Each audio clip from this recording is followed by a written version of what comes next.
Thank you very much. Let me acknowledge everyone's presence here this morning and say that all protocol has been observed in order to get my statement within 3 minutes.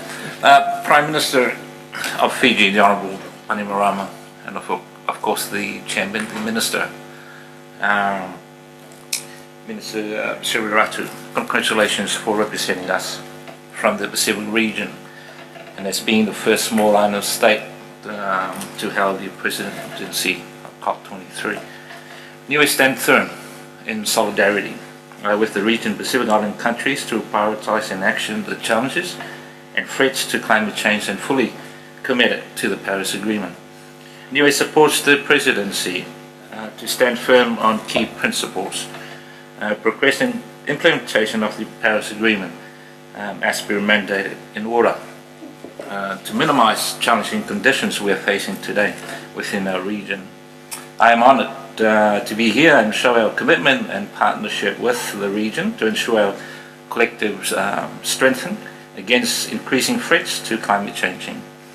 I am new to this climate change arena, as I recently took on the climate change portfolio 2 months ago. However, I am not new to the issues, particularly the need to reduce our reliance on fossil fuel.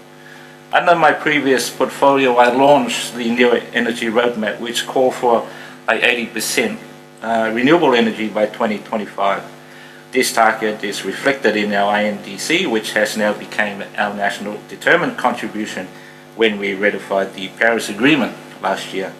I am pleased to advise we are on track to achieving our target sooner than later, with recent assistance from the New Zealand government, and we should achieve 40% by end of this year. I recently watched the documentary on Talelagithe, featuring its solar power.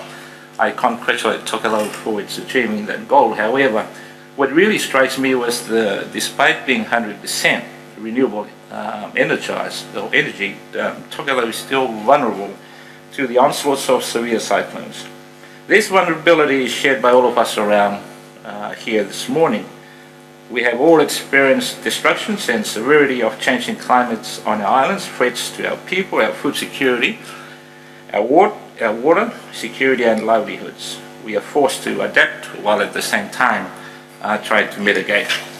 Funds and programs has been established to counter these vulnerabilities, and yet accessing those assistance has been likened to assessing Fort Knox.